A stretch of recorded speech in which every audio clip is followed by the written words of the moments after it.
We're joined today by George Sakalidis, Managing Director of Magnetic Resources. George, thanks for your time. Yeah, good afternoon. Before we jump into the magnetic story, your own experience, you've got an outstanding track record in developing and building mines. Can you share a bit about it?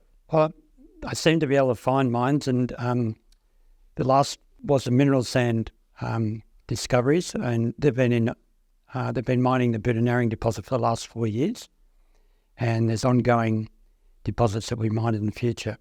But there's been many other discoveries, copper, gold. I can't even remember how many. So, yes, I've had a good track record, and the latest one is this gold discovery at Laverton, WA. So you've had the project in the portfolio for about 4 years, been busy drilling. What's the history and where are you at? Yeah, so the project is 15 kilometres southwest of Laverton. It sits on the old Laverton Road, just south of. We've actually done a lot of drilling because we've defined 3 major deposits. There's 1,700 drill holes, about 130,000 metres or 130 kilometres of drilling, some serious amount of drilling. These 3 main deposits will end up being indicated, and by September, October, we're looking to apply for mining leases after we've completed a number of studies to get to that point.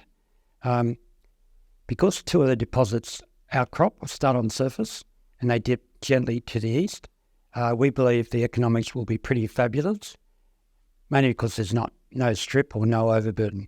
So the startup cost for that sort of operation is minimal, and because we're next door to 3 large gold mills, some of which have got excess capacity, we believe we'll be in a great position to move forward and monetize this gold that we've found. You've touched on the 3 mills that are in close proximity to your projects. How hungry are they? How big are they? And how excited do you think they'll be to see your ore? Yeah, I mentioned these big regional structures.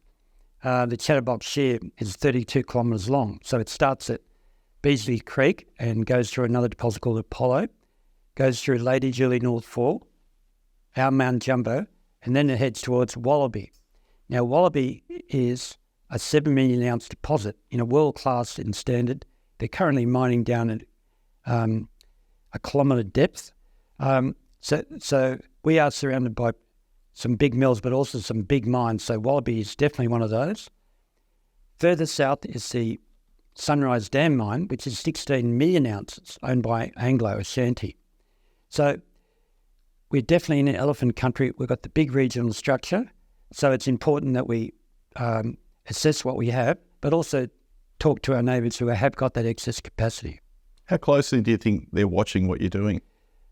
Well, I think they are, because we're in discussions on various matters, including our results. So, yeah, so I think we'll see what happens in the future. I mean, clearly we can go into some sort of toll treatment, but, there's obviously a lot of M&A in the market. We see it on a weekly basis, so we'll see what happens from that point of view.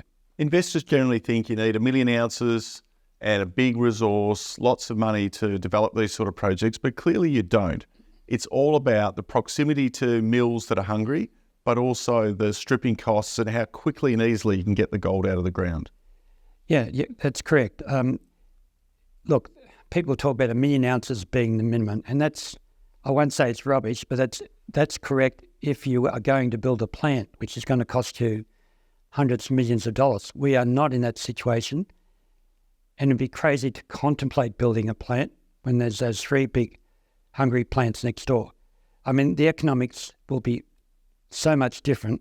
So we're actually in a great position to advance this company as quickly as possible, and that's what we're doing. In the field, for example, we're completing all the studies for water and also geotechnical studies for pit slopes, but we're still drilling because we think there's tremendous upside here. Just touching on the drilling, you've clearly done a lot of drilling over the last 4 years, but the latest round in particular have been both surprising and exciting. Can you tell us about these results and why they're so important?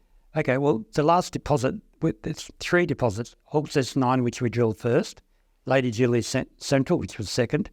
The last one is Lady Julie North 4, and that happens to be the biggest, and that's the one where we're getting some amazing thick intersections. The thickest is 96 metres at 1.7 grams. In our latest announcement, we hit a zone of 60 metres at 3.6 grams from 96 metres below existing mineralisation. We have not closed that off. It continues to the south. So the main zone itself dips about 45 degrees to the east. It's continuous over about 800 metres. In this southern part, it can thicken up to 90 metres or 60 metres. Still very thick. So we haven't closed that off.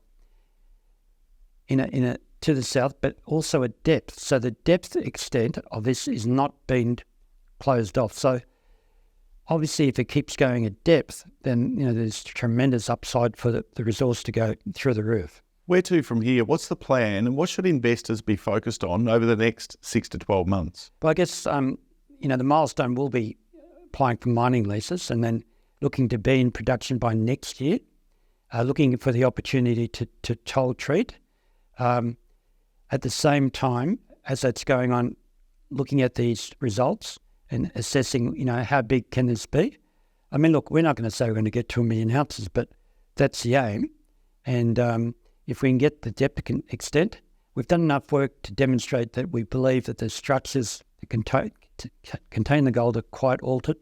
And we do think that the structures are showing up on a regional structure called the Chatterbox Shear, which goes for 30 Ks, and you can pick it up in gravity and aeromagnetics. But also we did a seismic survey, and that same structure shows up, and in the seismic, that structure goes down to 2 kilometres. So we're pretty confident that the structure's there, and at this stage, the gold's not closed off. So it looks promising from that extent. A builder of mines, an eye firmly on production, a Tier 1 asset in a Tier 1 location. Exciting times ahead for Magnetic and its shareholders. George, thanks for your time. Yeah, thanks very much. Thank you.